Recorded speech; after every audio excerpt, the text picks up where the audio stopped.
Starting now. Okay. So, hello, my fellow comic book collectors. This is a really special episode of whatever this show is. I have Dave Wilson with me. David Wilson. Do you prefer Dave or David? David.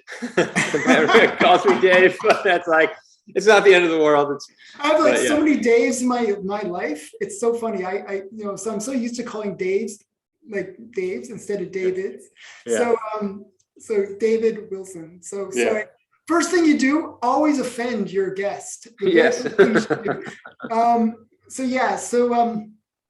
Basically, I bought so much stuff from David in the past, and I watch your show pretty regularly, and I just figured, hey, this might be fun to do a bit of a collab between the two channels, and introduce you to the people that watch my channel. They buy a lot of Golden Age stuff, and they buy a lot of comics. So you might get some customers out of this. So so Dave, how about you introduce yourself as well? Because I did such a terrible job there. Well, I'm David Wilson. I've been a full-time comic book dealer since 2009, meaning this is what I do. I don't have another job. This is all I do every day, pretty much. Don't really take any days off. I also started a YouTube channel called Comic Book Investments. I'm coming up on my year anniversary, February 1st. So I started that because I like comic books and I like talking about comic books. My goal was to get 1,000 subscribers in a year. And I got more. Yeah. And I thought like, okay, that's a good goal. My first month I got 16 subscribers. So I really enjoy it. I really enjoy talking to the community. I really enjoy meeting people like you. It's very interesting because we've done business in the past through Collectors Comics, which is my company. But then now being on YouTube, I get to put a lot of, faces to these names, and I get to talk to them beyond, just, I want this book. How much can you knock it down? Blah, blah, blah. Yeah. And I always try to get the best deal, but that's my thing. So I'm going to put a link to your website, because don't buy from eBay from David. So do not buy from eBay. He gives much better deals from his website. So running our very first auction ever on our website. Basically, people sent it in. We have 0% seller fees, 0% buyer's premium, no final value fees. Everything is 100% free. A guy emailed me. He's like, how do you make money off this? I'm like, I don't.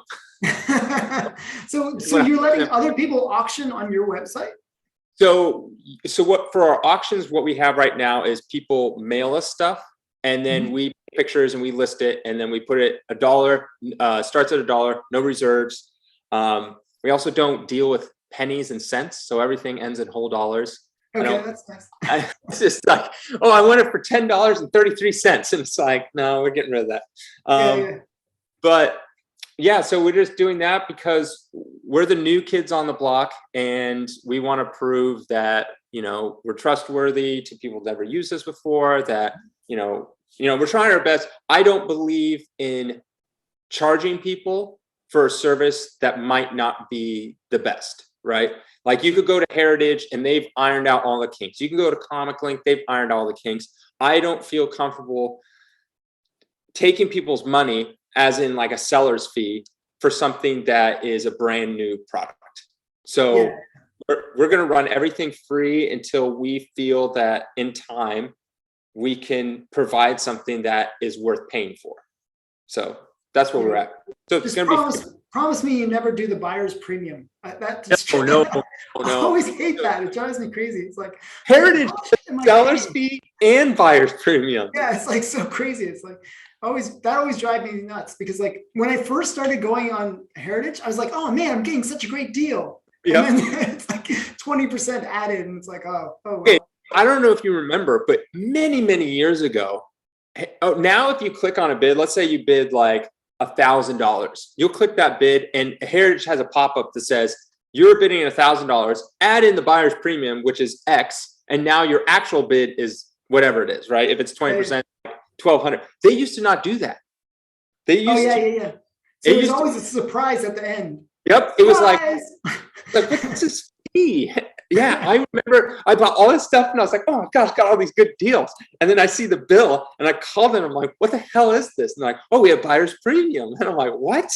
It's my first premium for what? What is, it's like, yeah. Yeah, it's like, I've been burned a few times thinking that I'm getting a good deal when in fact I've way overbid.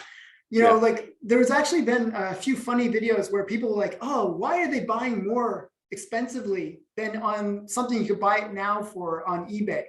Yeah. And I've done that before just because I thought it was a good deal. And it was just that 20% kind of made it not a good deal. So I felt very dumb. So when is your auction going to happen? It's actually started already now. Oh. So please don't send us anything because we can't put it in auction. It's going on right now. It ends Saturday, February 5th and Sunday, February 6th. I'll just make sure those are the correct dates. Okay. So a week and a half. Week and a half. So hopefully I can get this video out before that. I have like a scheduling thing where I always schedule like a week's worth of videos, and then so I'll try to sneak it in. Okay. So but yeah, we have some good stuff. We have X-Men 1, Fantasy 4 #1, a bunch of Hulk 181s, pulled out a lot of stops for this one. We're hoping it does well.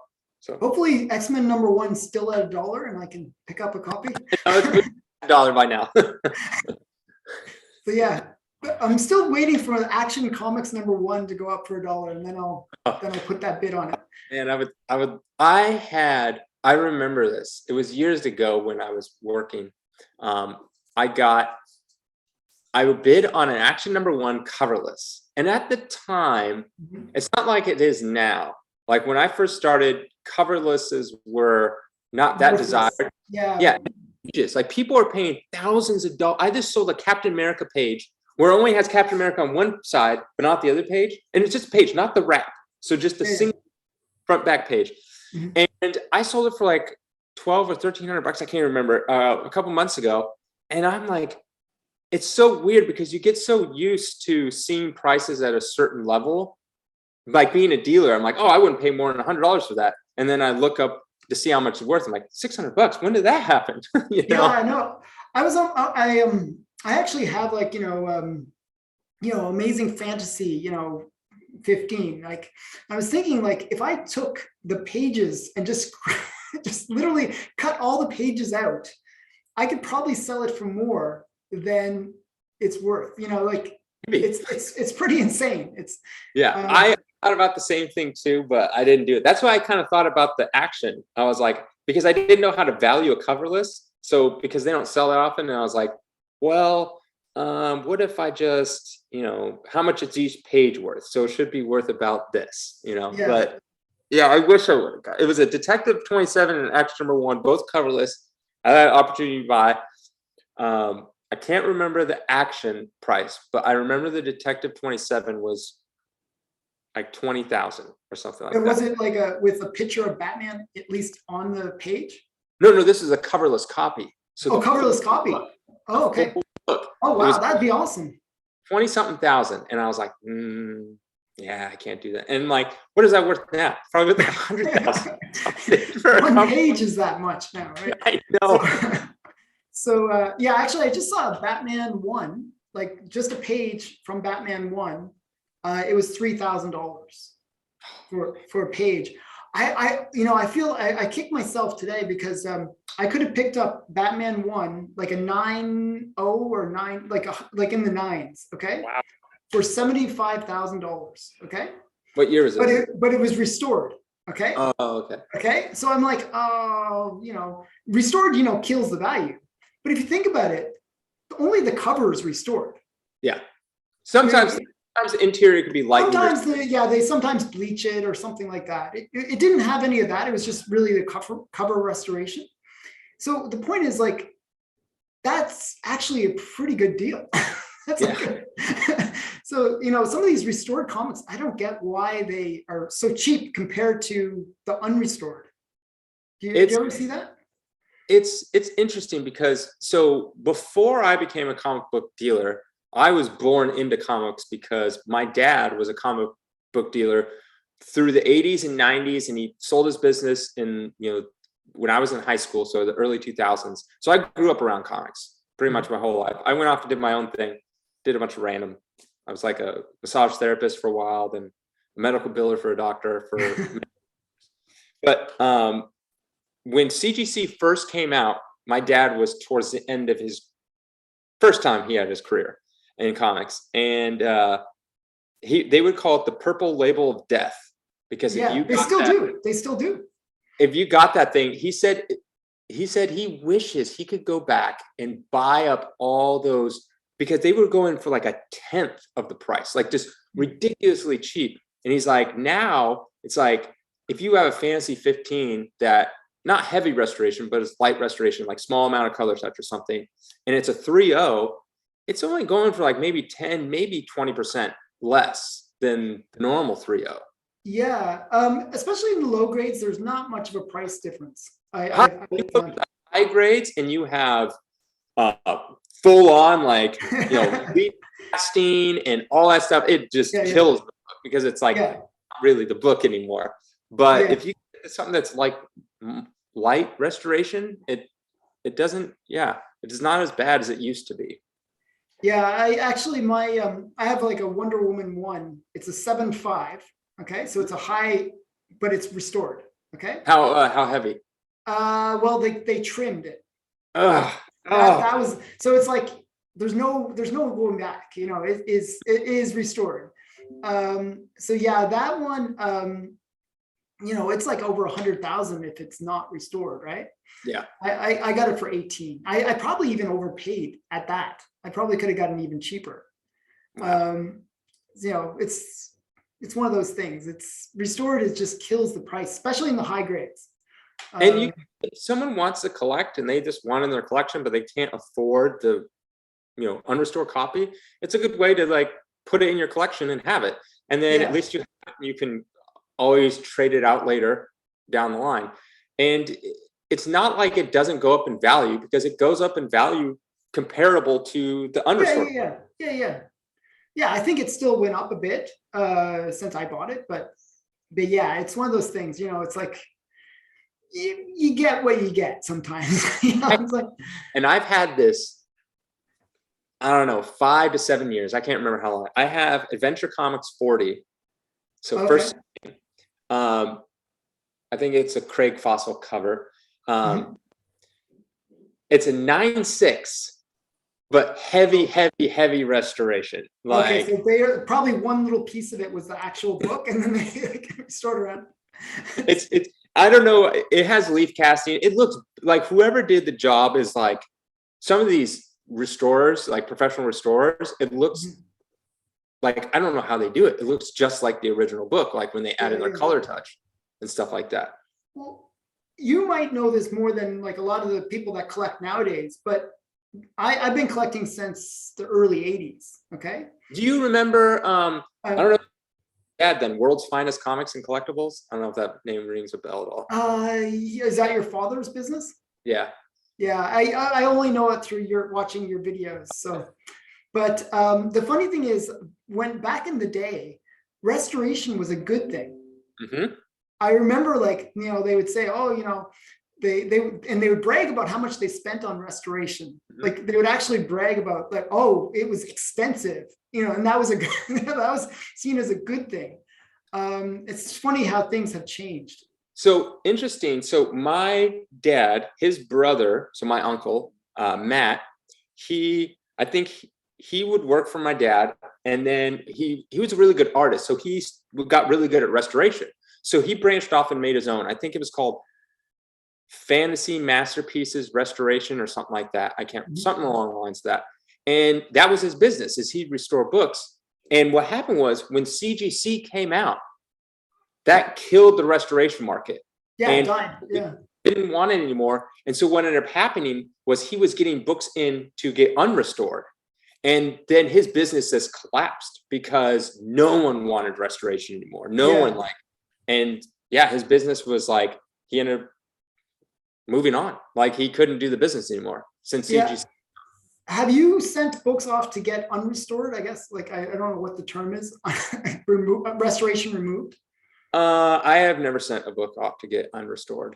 Yeah. Usually I don't, I tend not to touch restored books that often unless it's something that's like, I think like a good book and like Mhm. rare, or just a good book to have. Like, I'm not going to pass up a Fantasy 15 if it's restored. The X-Men one that we have up is restored. Like, Mhm. I'm not going to go off and get like a 5.0 X-Men, you know, 17, right? I'm not, I wouldn't really touch those books. Not saying that they're bad books. They're just, when you have like, I have to come from like a dealer's point of view. A restored books takes longer to sell.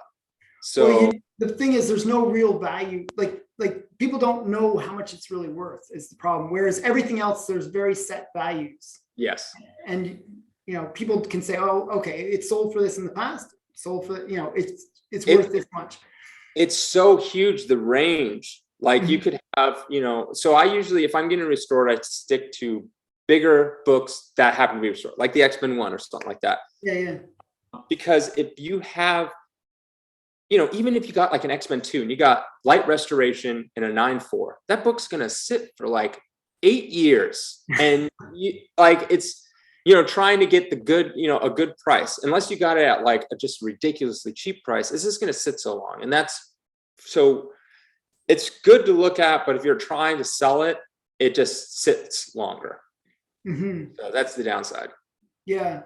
So yeah, I was curious because I know you send a lot of stuff off to CGC, and I know that they actually have a new thing where they do provide unrestoration or restoration removal, It's whatever. like turnaround.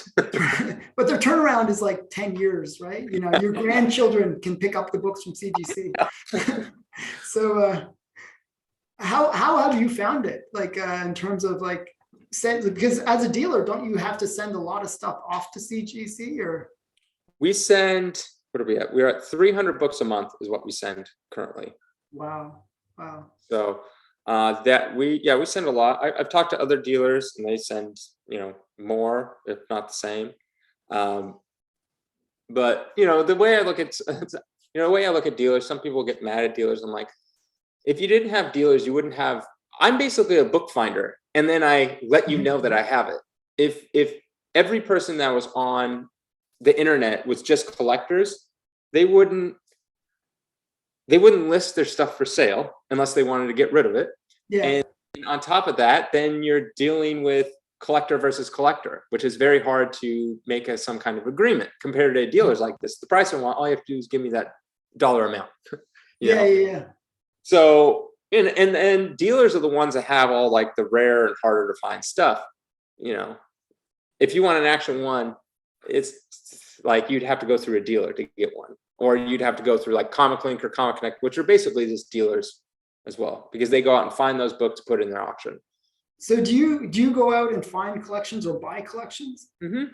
I mean, I'm not walking door to door, but most of the time it's through email. I get a lot of emails every day, and I would say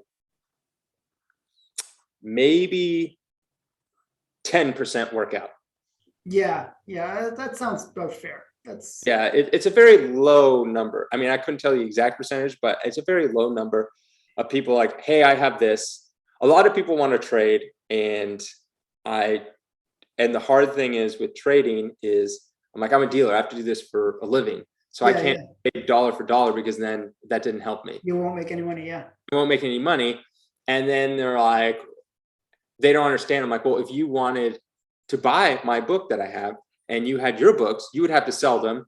And you would either, if you wanted close to top dollar, you would have to sell them in Heritage if they're a good rare book.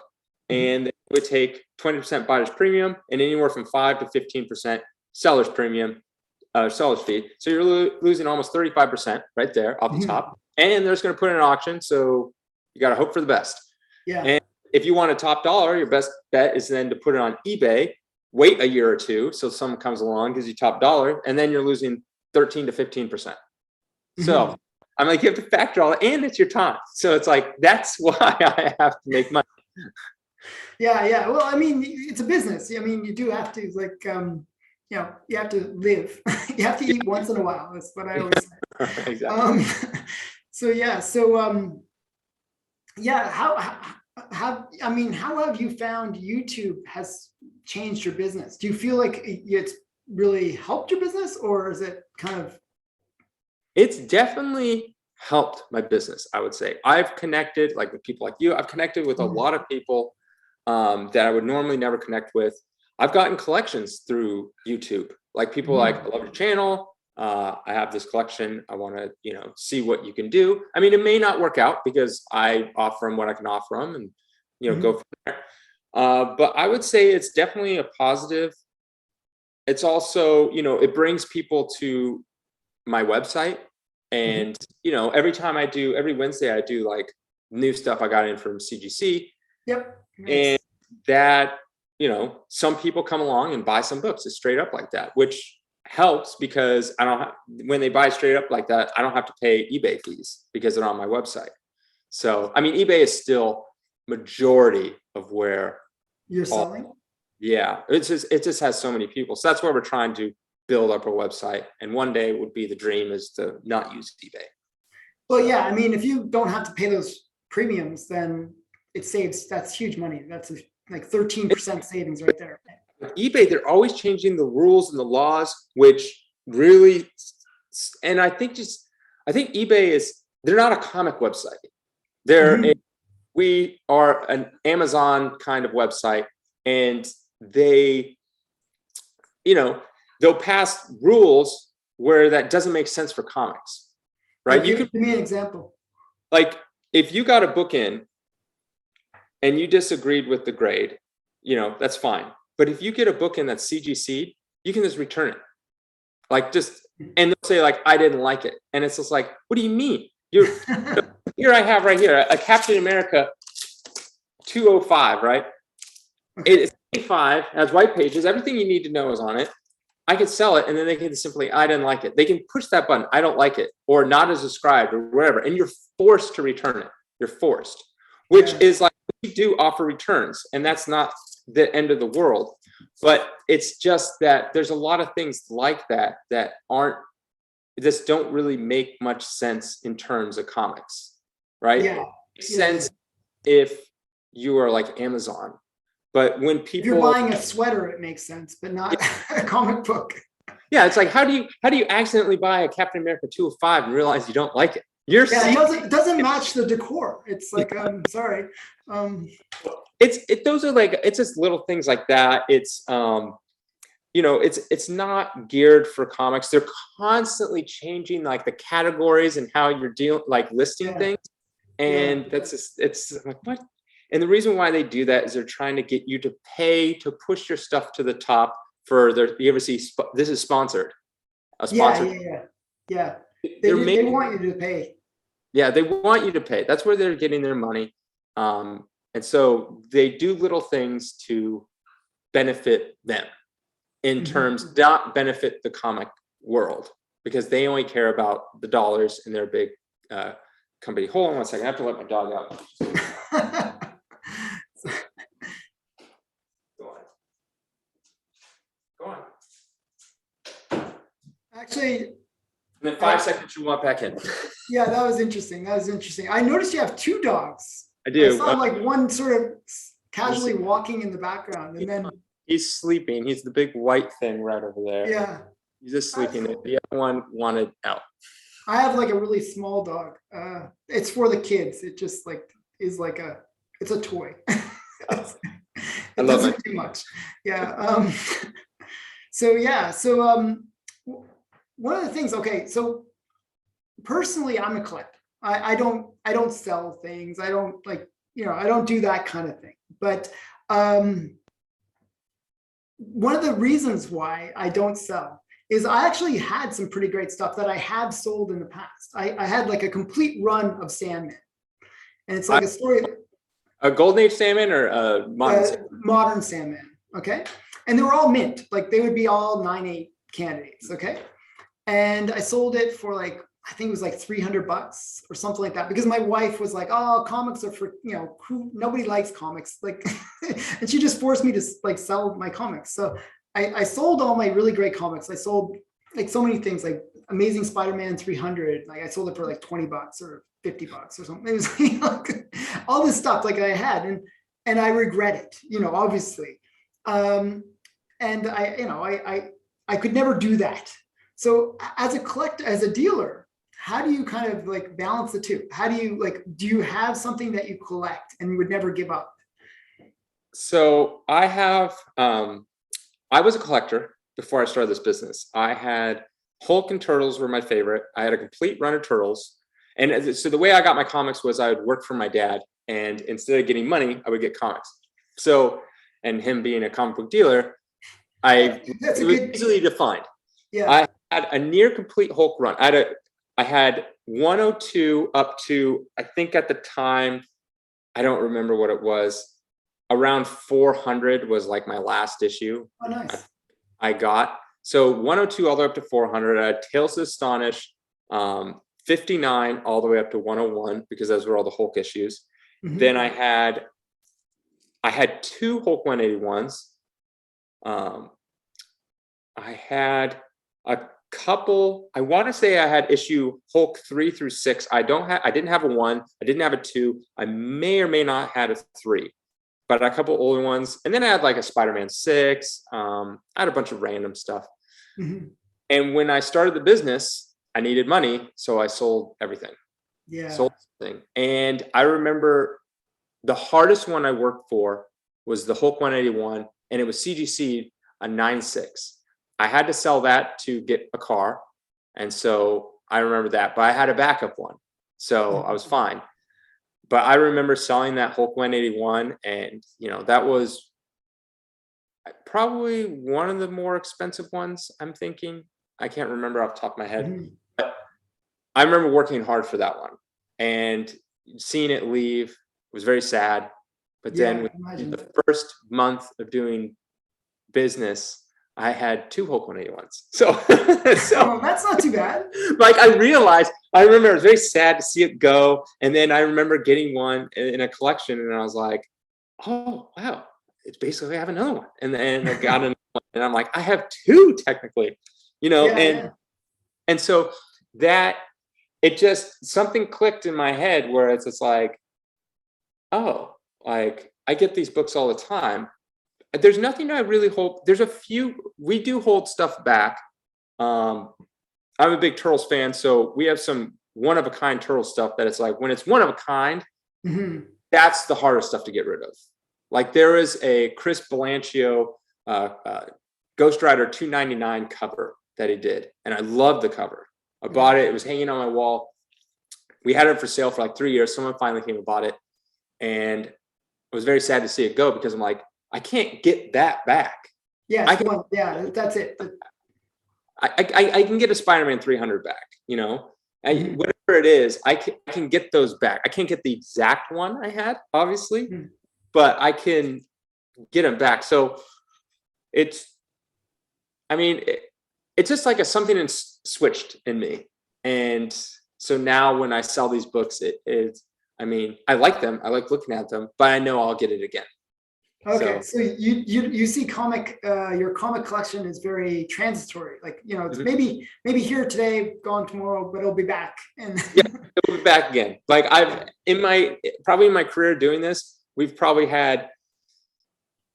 I've only had like 2 Hulk ones, but issue 102 all the way up, I've probably had a dozen complete sets easily. Easily. Many, many Hulk 181s. I have like 30 copies I'm sitting on, because I believe in that book. It's always like my number 1 spec book, investment book. I always see people like, I just saw a thing with like a Instagram post from Golden Age Guru, the guy on Comic Tom, and he had like a whole handful, like, like he was just like pulling out like Hulk 181s from everywhere, right? I think that's one of those books that if anyone ever, like, if the market ever crashes on that, it's because all these people are like, that have like literally long boxes filled with Hulk 181s decide to sell at the same time. because Yeah. I think a lot of people are hoarding that book. Hoarding that one, Giant Size X-Men, it's in that perfect sweet spot. And I've told this on my channel many times. It's that perfect sweet spot because most people, I mean, not all, but when a book or things start going up in value, it can be comics, it can be Pokemon cards, it can be whatever it is people want to relive their childhood. And so when certain things are at a certain age where those people that want to relive their childhood, now their kids are grown, they have a better job, they have money in the bank, they can spend more. And that's when that era will go up in value. And so 1974, that's when Hulk 181 came out, I believe. Yes, right, 1974. Somewhere in there. Yeah. I think it's that. It's, how old are those people now? Let's see, 25, 45. So they'd be 45 the day it came out, roughly. And then, say they collected at 10, they'd be like 55. So at this point, kids are grown. They obviously have a better job than they did in high school. So yeah. They will relive their childhood and they'll get Hulk 181. Also, it not only ties into that, but it also ties into the investment field. There's people that will invest because it's a good investment. It also ties the fact it's first Wolverine, who's a massively popular character. So not only do you have nostalgia people, but then you have people that are literally like 20 years old that have a lot of money. I'm surprised that some of these people I talk to, I'm like, what are you, like, you're 21 and you're able to afford like a $5,000 comic? Like, wow, that's crazy. Yeah, that's a question I really want to ask you. What do you think of these modern comics that are selling for multi-thousands of dollars? I'm happy. People, like, I'll do my weekly top 10. I go through the list of cover price, and most of that stuff is like here today, gone tomorrow. Yeah. And a lot of people give me grief on, a lot of people like this stuff. So a small portion of people give me grief on like my outlook on modern comics. And I try to explain to people that modern comics is like the penny stocks. How many penny stocks actually come out of the penny stock world and become worth more than a penny, right? Or even worth $1? Monster Energy drink used to be a penny stock, but that's far and few between. That would be like, Ultimate Fallout 4. Ultimate Fallout 4 came out in 2008, so it was still old enough for people. The problem is to now, when a comic book comes out and say it has a variant cover or whatever it is, there is literally comic shops that will take 10 copies, send it off to CGC. All coming back 9.8, maybe a 9.6, maybe a 9.9 occasionally. And multiple comic shops do that. Multiple people do that. I've seen people do it myself. It makes the supply and demand. Every new comic book is very cared for. So even if it has a print run of 50,000, you can guarantee that those 50,000, like at least 80 to 90% are going to come back 9.4 or better in years to come. So it really kind of hurts the value of comics overall. And you're also in this realm where I just find it really hard for new books to break the threshold. And a lot of people want it instantly, and that's not how it works. The way it works is like the best, most recent examples would be Walking Dead and First Miles Morales. Those are your breakout best case scenarios. And what's a Ultimate Fallout 4 at? Like 9.8, like 3,000? Yeah, it's like 3,000, it's 4,000, somewhere in there. Yeah.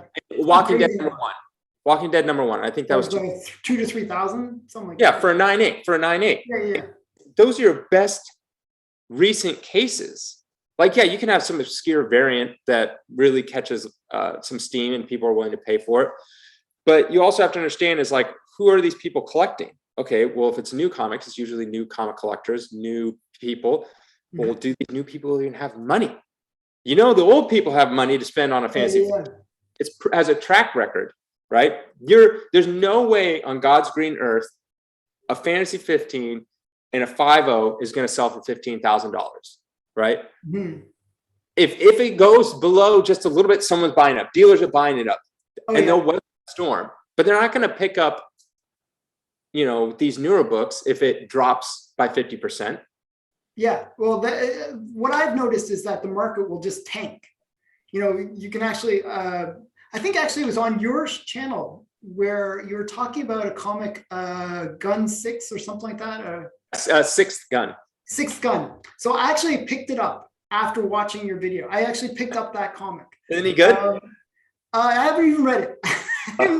But I picked up a signed copy from the artist or the creator, whatever it was, for $6. Yep. Mint, just beautiful copy. It's like nothing wrong with it. And I think it was at $700 at one time, like some crazy amount, so that just shows you how much the market. Actually, I got not just that one, but they even threw in the rest of the set. So for $6. This shows you how much comics can go down in value, especially the modern stuff. Oh, that's what I'm saying. It's a penny stock, because I don't know if you're familiar with penny stocks, but oh yeah, of course, yeah. They'll go up 1,000% in a year and then drop 10,000% the next year. It's like it's just like all day long, and that's the problem with modern comic books. Is it's hot potato, and who's going to be the last person to be holding the bag? Yeah. And I honestly, I know a lot of people are probably not going to agree with me here, but I think NFTs are going to be the same thing. I think so too. Like to me, like, why would you buy an NFT for like X dollars, whatever it is? And some it's like a couple $100 even. When you can buy like even just like a modern replica of the same book for like a $10 or something. Here's the issue with NFTs is you are banking on the fact that you are going to live in a digital space, and you're going to have your digital house that you digitally live in, and your digital friends are going to come over and see your digital comic book collection. You're banking on the fact that all these people want to live in this digital world. Now, personally, do I think we're going to get there? Yeah, I think one day, as long as we don't destroy ourselves, we are going to have some kind of Matrix type world that we're living in the Matrix now, probably. But do I think? Look at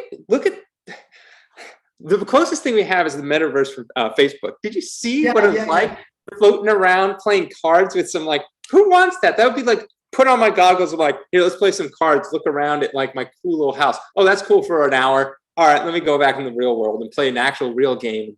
Yeah, I actually have the Oculus Go. Like it's like about 5-6 years old. It's they've got way better stuff now, but whenever you go in, you're like this really crappy avatar, you know what I mean? Like you're like so digitized looking and so crappy looking that it's a really horrible experience. Yeah, I think they really need to improve it. I'm actually a big fan of the Matrix, like that whole. Did you watch the new movie? Not yet. I saw your review on it actually. Okay. So I figured I'll wait until it comes out for free, and then I'll probably watch it. I don't know. Oh, you're in Canada. I know, at least here. It's on HBO, right? HBO Max, yeah. Yeah, I used to have HBO Max, and then I let it expire. So. I get it free through AT&T. Well, I mean, technically I pay for it, but yeah. It feels free. It feels free. As long as it feels free, it's okay. That's like Canadian healthcare. You want the package with this and this, and you get HBO Max for free. I have to pay for that premium package. Yeah, exactly. So yeah, sounds good. So back to you had Teenage Mutant Ninja Turtles 1. That's actually a grail for me. A book that I really love to have. So it wasn't no first printing, but it wasn't a first printing. Okay. Yeah. So when I was a kid, but what I do have, which is not for sale. Well, one thing is for sale, not the other thing. Is Turtles actually appeared on a back page ad for Gobbledygook. Yeah, Gobbledygook. Yeah. I have Kevin Eastman's personal copies of number 1 and 2 of Gobbledygook 1 and 2. That's nice. And I also have the master prints, meaning the things that they took to the Xerox to make, because they Xeroxed Gobbledygook 1 and 2, and they only made 50 copies of each. So oh wow. People get them confused and they say 100 copies of each. No, it's 100 total, but it's 50 of 1, 50 of 2. So yeah, I mean that's a book. I think it's been one of those ones where people have further Xerox the copies, and there's lots of forgeries out there. Oh yeah, so the forgeries that are out there, you can tell the difference. They have this like slight yellow to it. They have the staples aren't right because they're so rare to come by that it's hard to forge them because you really don't know what the real ones look like. I have the master prints, so technically I could take it and get them Xerox, and you wouldn't know the difference. Minus, as long as that's a side business that you could run. Like all these gobbledygooks that start showing up. I would never do that, but I could. I have the legit ones that they used to make them. So if I Xerox them, they would literally look identical. Wow, that's cool. The same paper that's from 1980, what is it, 3 or 4. Whatever. So I imagine those. Like, I mean, I think I saw a gobbledygook one sell for like, it was like 10,000 or something in that range. Okay, so maybe it was a few years back. So how much do you think those master prints would go for? I don't know. I think I have them up for like 70,000 and 60,000. Basically, I have them. I don't want to sell them.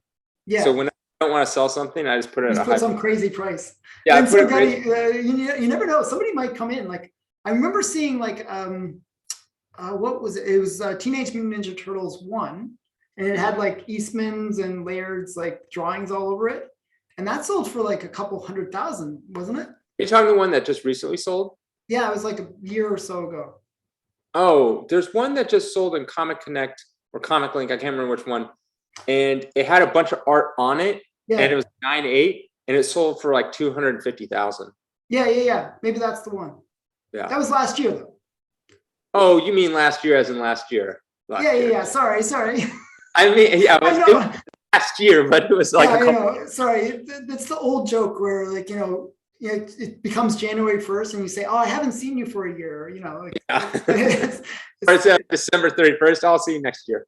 Yeah. I'll see you next year. Yeah. So, I meant that same auction. Okay. So, I mean, I think those master prints could be, people could say, hey, this is a good deal. It could. Someone could get, I mean, I don't really, it gets to a point where we're at a point where we always kick ourselves when we have things that are so rare that we should have held back. We had the single highest grade, still is the single highest grade, Showcase 22, first Hal Jordan Green Lantern, 9.2. We're the only ones that had it, and we sold it because we needed money, and we sold it in Comic Link years ago for like $52,000 or 48 or something like that. I mean, we saw it at a convention. It passed hands through Greg Reese. Greg Reese, I think, put it in auction on Heritage, and it sold for, I can't remember, it was 150 or 200 or something like that. I mean, what is that book worth now? Probably like 300,000 or 400,000. And it's like one of those things. Why didn't we keep that book and just sell 1 billion of the Spider-Man 300s or Hulk 181s that we have? Like, you can't replace a single highest grade. You can replace a VG Hulk 181 any day of the week. Yeah. But you never know when that peak is going to happen, right?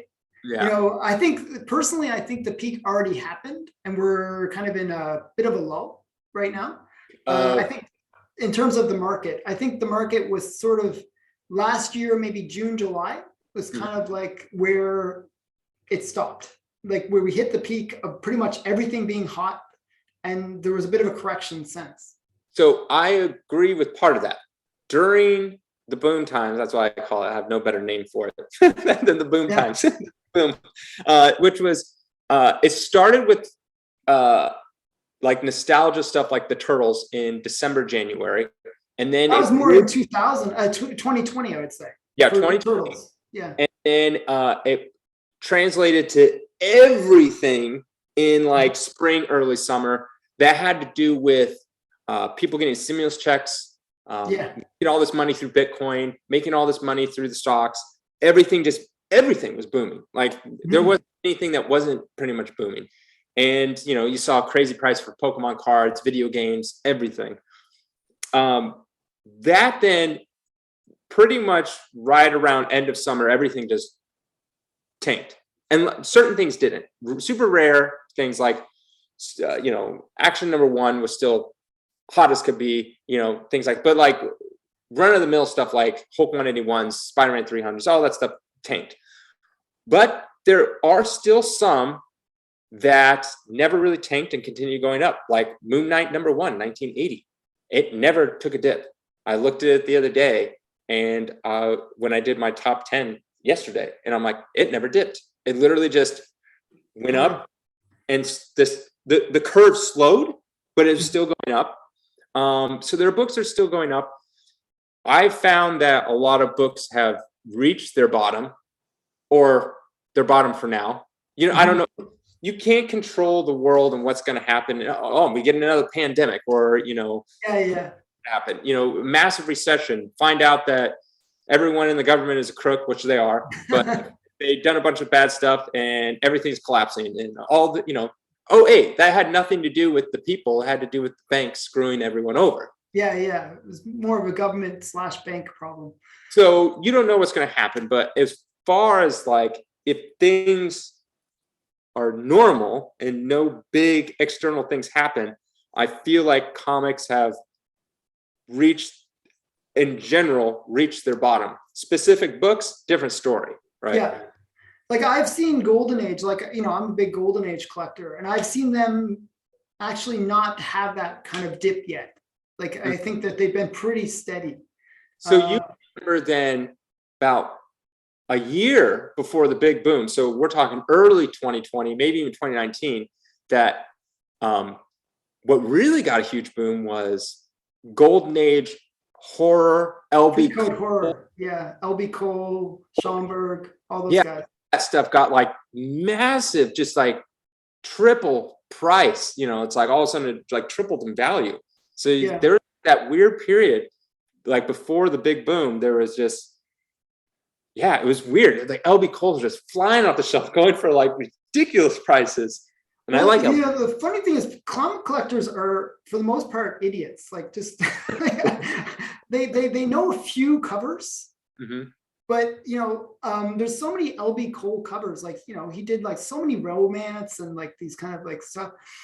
You can pick those up pretty cheap. Yeah. But if you ever want to sell them, all you have to do is you buy them cheap, because people don't realize it's an LB Cole, and then you just put like on the listing LB Cole. Yep. And then all of a sudden it's like 10 times what you paid. It's interesting, if you've seen enough of his books, you can spot his art. Yeah, it's pretty obvious. And I absolutely love that when an artist has a unique style, or even if it's in music or whatever it is, where you just look at it and you're just like, that's that drawing looks like a so-and-so, that looks like a Jim Lee, or that to me is very, very cool. Like, I like that about artists. There's a lot of artists that they look like the run-of-the-mill people, and you couldn't do apart. Like Liefeld. I'm just thinking Liefeld. You can notice his things. They either have bad feet or it's everywhere. Pecs to the and those are the women. I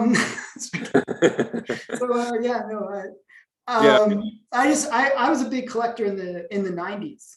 That was like sort of when I sort of, because I was university age, and like, I was away from home, I could buy whatever I wanted. And I was like, there were so many hot artists in the 90s. It was like, Liefeld and like Lee and Todd McFarlane. And the big one though was Platt. Oh, you could always see the splat. Splat. His art never really comes up. I think he must have kept most of it, but it goes for astronomical prices. And he didn't do that very much compared to those other people. Well, he disappeared. He kind of disappeared. The interesting thing about him, his stuff is really hot right now in a weird way, because he was tied to Moon Knight. Yeah, he did the Mark Spector. He did a lot of the last few issues. 53, 55, something like that. Yeah. It's weird though, like his art style is good and it's very busy. Like, it's like lots of lines. Steroids, right? But I'm like, I'm so confused, because it was like he was briefly there. It's not like during the 90s, like there's a Todd McFarlane book everywhere, right? He did a ton of stuff, like this Stephen or Rob Liefeld, like all over the place. He didn't do that too much stuff, and then he just stopped. I don't know what the hell. I think he had some issues, so he kind of disappeared. But Did you ever read Wizard magazine back in the day, or? Yep. Okay. I do. Yeah. I did. Yeah. I was, that's what I was going to show you. So So I show me sold some stuff. comics. I sold most of my comics, but I found this little box of stuff that at the time when I sold my business, or not business, when I started my business, I kept a few things back. I bought this comic new. This is my actual comic that I bought. I bought this one. And you don't have a long box of that? I've had multiple. This is my actual copy when I was a kid, though. And then my last book that I bought, no, I take that back. The last book I bought personally off the newsstand was when they redid the Turtles, and they did this. Oh, nice. It's like volume 4 or something like that. And I was like, all right, I'm gonna buy one to read, and then I bought one to keep. Oh yeah, you gotta hoard that. You gotta hoard that stuff. So I mean, that was 2001. Wow, I remember reading about it online and going to. So I was a sophomore, junior in high school at the time. Yeah. See, I'm old. I'm much older than you. I'm like. But I go to the comics. I went to LB's Comics in probably the 90s, early 90s. So like 1991 through until I moved to probably like, or I think it shut down. I don't know. It shut down eventually, but like 1 through 96, I would go to LB's Comics, and there's also a card shop called Sports Illustrated Cards. Okay, which is weird. Yeah. So, okay, here's my ultimate question to you. What is your favorite comic of all time? If you could just have one comic in your collection, what would it be? Well, that's easy. Action number 1. Hardest one to get. But you can't sell it. You can't sell it. You know. Even then, I'd still want it because I could get it way easier. Personally, I like Action number 1. But personally, I like Batman more. It's hard to say. Like, because you said Hulk earlier, like, and Ninja Turtles. So I was thinking you were going to say one of those.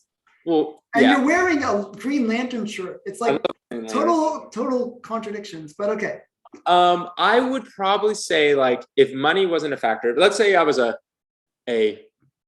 trillionaire, so I could have any comic at any point, and so money didn't really mean anything. It was more nostalgia, and I would probably find more satisfaction having either a Turtles 1 first print or a Hulk 1 than I would a Detective 27 or Action 1. So either Hulk 1 or Turtles 1, and that's why I say people collect what they grew up around. Like Turtles 1 is one of the ones that I've been trying to get for the longest time. I've gotten second and third prints, never a first print. Never. My dad, and I told him I was way ahead of the curve back when I was a kid. He got Kevin Eastman and Peter Laird's. They had a personal copy that they gave to, I can't remember, Kevin Eastman's uncles. Because Kevin Eastman's uncle gave them like $1,000 to help pay for their very first printing. So they gave him a copy. So my dad had that copy, which was a 9/8, and also the original check that was used. Like it was already cashed, whatever is canceled check. And he sold that for like barely anything. And I told him, I was like, Dad, this thing, you need to keep it. He's like, I wish I would have bought it. I had an opportunity to buy Gobbledygook 1 and 2 for $2,000 a piece. I was on like these boards. Oh wow. And at the time in our business, we couldn't afford $2,000. So I told my dad, I was like, Dad, you need to buy this. He's like, what is this garbage? Gobbledygook.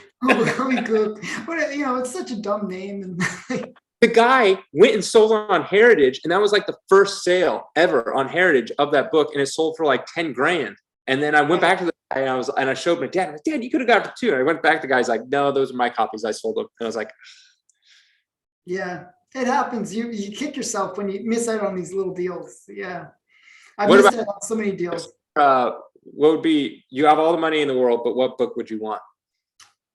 See, I'm a Wonder Woman fan. Okay. So I probably want like a like I already have it. Sensation #1. That's a cover appearance, much better. I also have All-Star 8. So I have so I have all her keys. But I'd like a high grade copy of Sensation 1. I think that I just like that cover, first cover. Much better than All-Star 8. Yeah, yeah. Actually, my All-Star 8, somebody cut, I don't know why they cut the middle of it. So it has like this weird hole in it. It's like, the it's like whole book cover. Just the cover, like it's like a 2.5. It's a we had I can't remember. We sold it. We traded it. Actually, we traded it for a collection. It was either 3.0 or 3.5 or 4.0, one of those. It was both great. But at the time, you looked on eBay and there's like 8 others on the same thing. So yeah. It's interesting how that works sometimes. I remember when the comic boom first started, and I was talking to someone, I'm like, oh, there's so many giant size X-Men #1s. And I go and look on eBay and I'm like, there's like barely any, because people were just swooping them up and they hadn't been released yet. So yeah, it's weird. Like certain books, like I think, oh, these books are really rare. And then all of a sudden they'll all hit at the same time. It's the weirdest thing. Yeah. Yeah. I bought my All-Star 8. It was about 15,000 US. So, for a 2.5. Yeah, that's pretty good. Yeah, I think it would go for around 20, 30 now, something like that. Probably more than that, because I don't remember. Maybe we had a 4.5. I think we had a 4.5, and we settled around. I can't remember now. It was years ago, 40 or 50. Yeah. It's an expensive book, right? Yeah.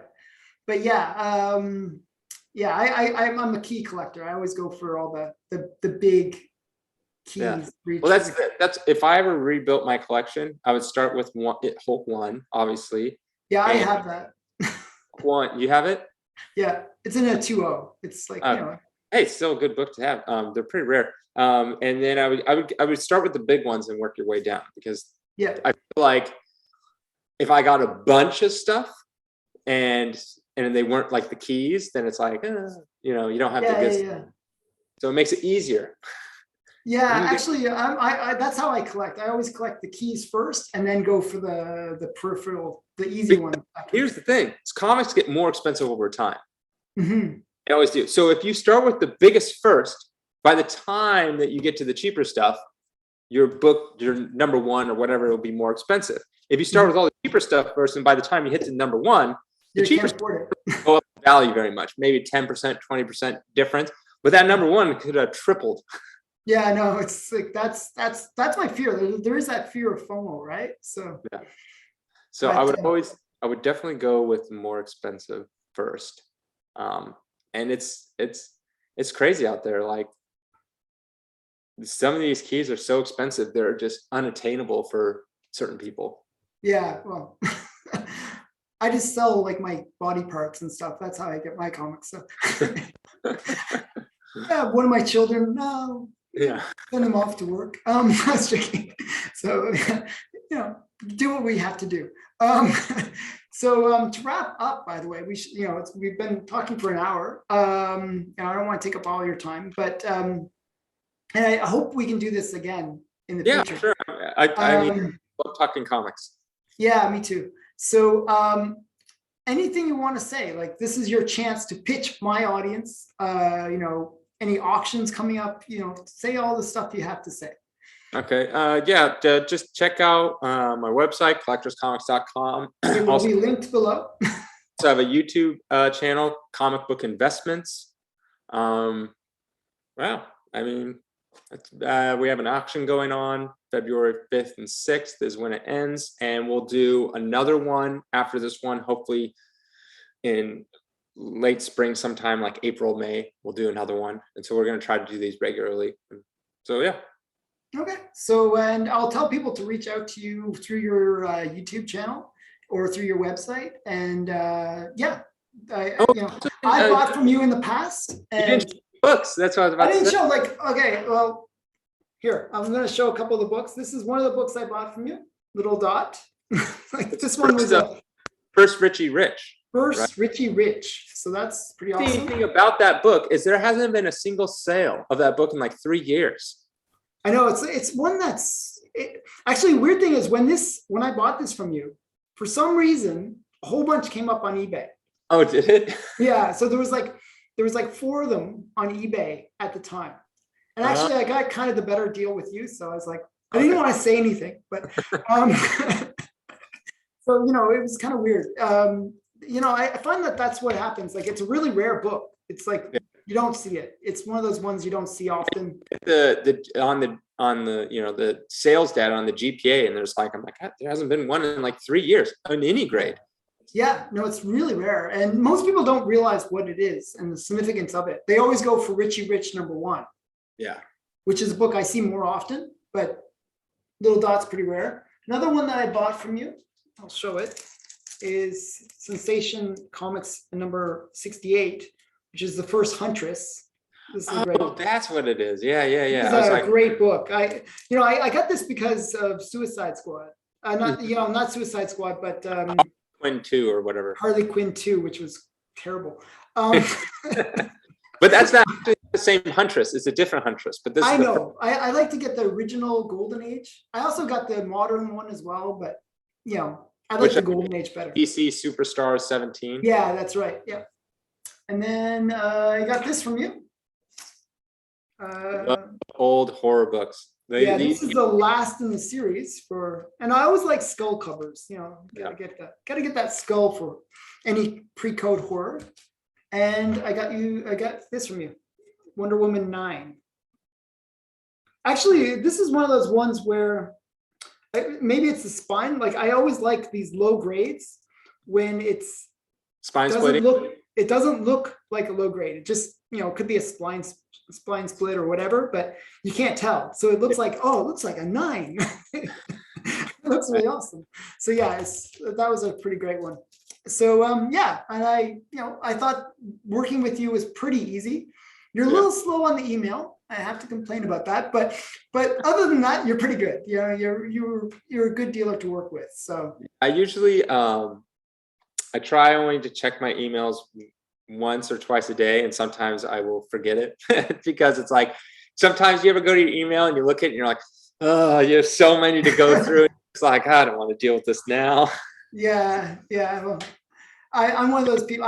I'm a different generation. We're like I'm the email generation where I check it like almost like crazily. Because I'm actually not the email person. My brother is. So when like, he's normally the one that does like the deals, but a lot of times people will find me through YouTube and they just contact me directly, which I'll do the deals then. Especially if it's through YouTube, because then we have some kind of rapport. But yeah, so normally that's why it's like, I'm not the email person. So quickly then, you kind of made me want to ask one more question. Is it a family business with you? Is it like your brother involved and you involved, and how many people like of your family? My brother. Just you and your brother. Yeah. Like, we grew up around it, but my dad retired from the business when we were in high school. And then he didn't do comic books for a long time, but then financial reasons, he had to get back into comic books. But when he got back into comic books, he was strictly only basically a buyer for the rich people. So they would give him money to buy books for them. Okay. So that's all he did. He didn't really buy and sell so much himself. He more bought and cataloged, but then, things happened, and now he ended up working for Heritage for a few years. Then COVID hit. Then he's back doing comics, being a comic book dealer, kind of like part-time ish. Yeah. But it's cool that you're working with your brother. I mean, is that a good situation? I mean, yeah, it's a good situation. Obviously, we have our issues, but yeah, it's a good situation. So cool. I mean, 13 years or 14, I don't know where we're at. Yeah. So I'm a business owner as well. So what do you do? I'm a marketing guy. I own a digital marketing agency. Oh, okay, cool. So that's my background. But when I first started my business, like, the wife would always say, when are you going to get a real job? It was always that. It's only been like that for the last 20 some odd years. Like, when are you going to get a real job? Everyone's kind of wondering, but I do well. I do well enough to buy all these crazy books. So that's all that matters. So yeah, well, that's yeah. I've heard that before. When I first started comics,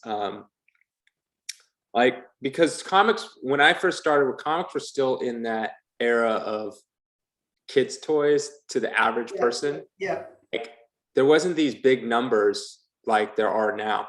I'm like trying to think when the first $1 million comic sold, if we were already been in business at that point. I think so. I think $1 million comic book hadn't even sold yet when we started. And so, you know, when I would go out and people would ask me what I do, I'm like, oh, I sell like high-end antiques. Antiques. That's an interesting way to refer to comics. Antiques. Because like, you know, like most people, like I would like, and I mean, like I'd be like talking to girls or something like that. Because if you tell a girl like I sell comic books, they're gonna instantly, you live in your parents' basement, and you know, like, no, I make money from it. My own house, like it's a legit job. Oh, sure it is. Yeah, no, it's one of those things. It's really hard to, like, my family doesn't get the comics at all. Like, you know, like I have this massive collection, but they're like, oh, they're worthless. They really don't get it. Only my son, he knows, but he's like, you could have bought me another dog instead of the comic. That's a very expensive dog. I know. He's like, he thinks in terms of pets that we could buy. So yeah, I don't know. Tiger. Yeah, maybe a tiger. I get a couple tigers. So okay, so it was very fun to have you on the channel. Everyone that is watching this video, go check out Dave's channel. David's channel. I'm gonna keep on calling you Dave until you kill me. So check out David's channel, and he actually has really great stuff. I actually really enjoy your channel. Like you're one of the, like I did a video where I'd say, oh, I really want to do collabs with certain channels. Yep. And I picked your channel because I really do enjoy watching your channel for your perspective. Your perspective is a little different than the Comic Tom perspective. The Comic Tom perspective is like hype and excitement, and yours is more like, I'm a dealer, I got to sell this bloody thing. Is it actually going to be worth anything? And I kind of like that a little bit more stoic interpretation of the market. People have called me the anti-Tom, and not anti-Tom, because I'm like the opposite of him. Actually, I thought was really funny because you actually made an appearance on Comic Tom's channel. Yeah, we're doing it monthly. Like, oh wow. Yeah, so I just did another video. I think it should come up. I don't know his schedule, but we did it last week. So whenever he releases it, I mean, he has a wealth of knowledge too. And, so, you know, we talk on the phone regularly, and he's like, hey, you should come on my show. And I'm like, okay. And then he's why not? Yeah.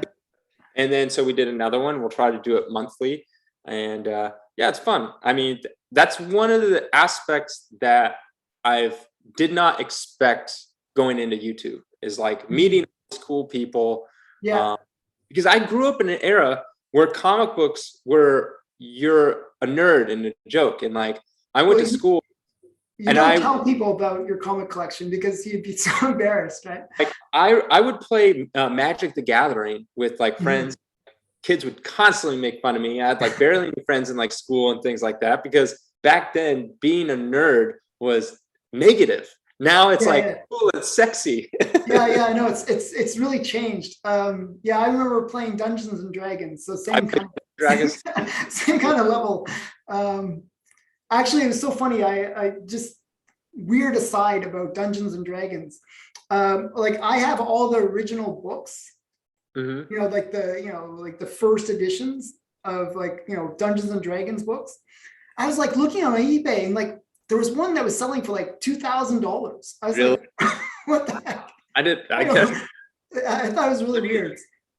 But yeah, so you know, when I come on YouTube and I get to meet all these cool people and talk to them, it's like, oh, this is interesting. Like, you know, and get to connect. I find that people are pretty easygoing, and it's a good community of people. Like, you know, people are fairly approachable. Hate though? Do you get any like trolls hating on your videos? I think I have like 2 or 3 trolls that sort of stalk me. They keep on saying, oh, you know, you should get out more and, you know, get a woman and all this kind of stuff. And like, it's like, yeah. When I got my first like hate comment. I was like, I made it. I made it. I finally got it. That's when you know you're successful. Yep. Yeah, I get a few, not many. I'm actually pretty good. I think I had 3 hate comments so far. So yeah, like I have a few here and there. I just, I find it really interesting. Some people get like pretty angry and mad. Like, well, if you make fun of the modern comics, they're gonna like put lots of hate on you. Me, if the market's too expensive, to blame me. I'm like, yes, me. I control it all along. You're Agatha. You're Agatha. Yeah. Oh man. All right. Cool. Okay. So thanks again for coming on the show. We'll have to do this again. So we'll talk later. Okay. Bye for now. Bye. Bye.